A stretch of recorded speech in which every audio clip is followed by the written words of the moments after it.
You know that gym membership you haven't used since February? The one auto-renewing at $49.99 a month, mocking you from your bank statement like a tiny financial ghost? You're not canceling it. Be honest. You're not. And it's not because you secretly believe you'll go tomorrow. Deep down, you know you won't. You're keeping it because you've already paid for it, as if somehow paying more money for something you don't use is going to make the money you already wasted feel less wasted. Congratulations. You've just been mugged by your own brain. And today we're going to find out exactly how it happened. This thing has a name. It's called cognitive dissonance, and its evil twin is something called the sunk cost fallacy.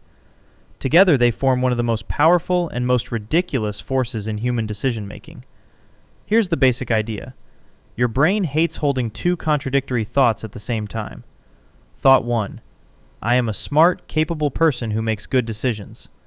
Thought 2. I just spent $4,000 on a timeshare in a swamp. Those two thoughts cannot coexist peacefully. Something has to give. And 9 times out of 10, what gives is not the timeshare. It's reality. Let's run through the greatest hits.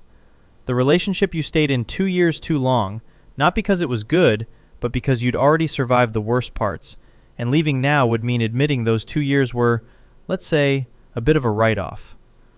The home renovation that was supposed to cost $10,000 and somehow needs another $15,000 to finish properly, even though stopping right now would actually save you money. But stopping feels like losing, so you keep going. Possibly until you own a marble countertop you cannot afford, in a kitchen you cannot enjoy, because you are too stressed about the marble countertop.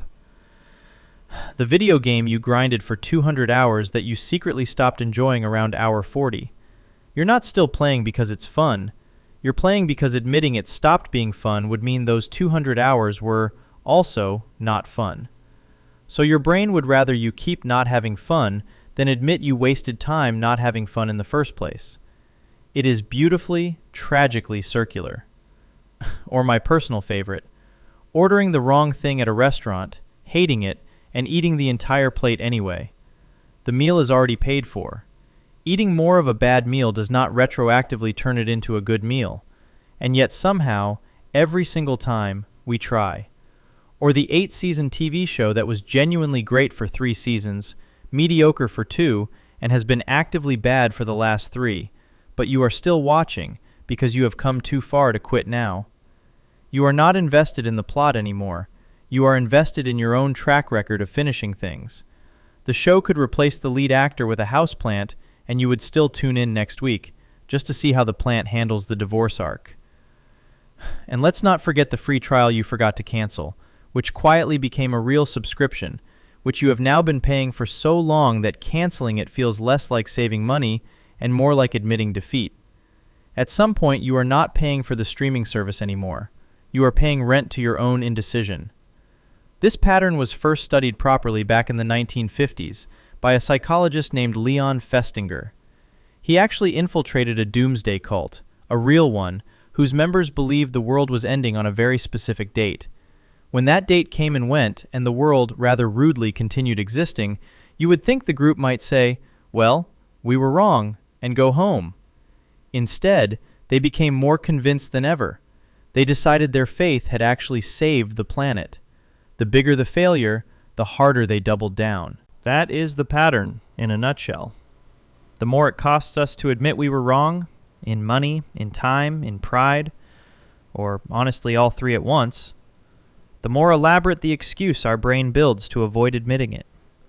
And look, your brain is not doing this to sabotage you for fun. It is actually trying to protect something. Consistency feels safe. If you changed your mind constantly, you could not trust your own judgment, and that is a genuinely uncomfortable place to live. So your brain would rather you stay slightly wrong and stable than briefly right and chaotic. The problem is, the math does not care about your feelings. The money you already spent on the gym membership, the relationship, the renovation, the video game, the swamp timeshare, that money is gone either way. Economists have a wonderfully blunt little phrase for this. Sunk costs are sunk. The only decision that actually matters is what you do next, not what you have already done. So how do you catch yourself mid-spiral before you buy the marble countertop? Here is a trick that actually works. Ask yourself this exact question. If I were starting from zero right now, knowing everything I know today, would I choose this? Not, did I used to want this? Not, have I already invested in this? Just, knowing everything you know right now, would you choose it fresh, with no history attached? If the honest answer is no, that is your sign. The sunk cost is not a reason to continue. It is simply the bill for a lesson you have already paid for. You do not owe it a second payment. There is actually a really clean way to picture this. Imagine your past self and your present self are two completely different people. Past you made a decision with the information past you had at the time. Maybe it was a reasonable decision. Maybe it genuinely was not. Either way, present you is not obligated to keep defending a stranger's choices just because that stranger happens to share your face and your bank account. This shows up far beyond gym memberships, by the way. Companies pour millions more into failing products because they have already spent millions and cannot bear to call it a loss. Governments keep funding projects everyone privately knows are doomed because canceling them now would mean admitting the money already spent was wasted. Stock traders hold on to a falling stock far longer than they should, not because the company suddenly improved, but because selling at a loss would make the loss official, and somehow an unofficial loss feels less real than an unrealized one.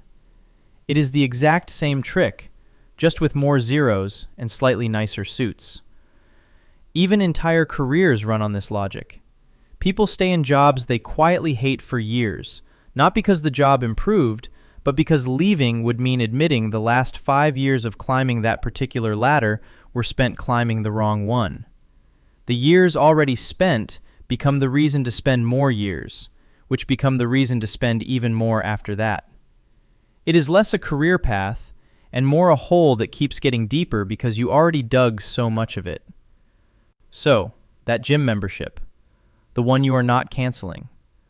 I am not going to tell you what to do with it, but maybe, just maybe, ask yourself if you are keeping it because you are actually going to go, or because canceling it would mean admitting February you made a mistake. Either way, no judgment here. I am personally several years deep into a guitar I bought to finally learn and have touched exactly twice. It currently functions as a very expensive shelf decoration that occasionally judges me. If this just explained a decision you are currently, defensively, aggressively justifying in your own head right now, let me know in the comments what it was.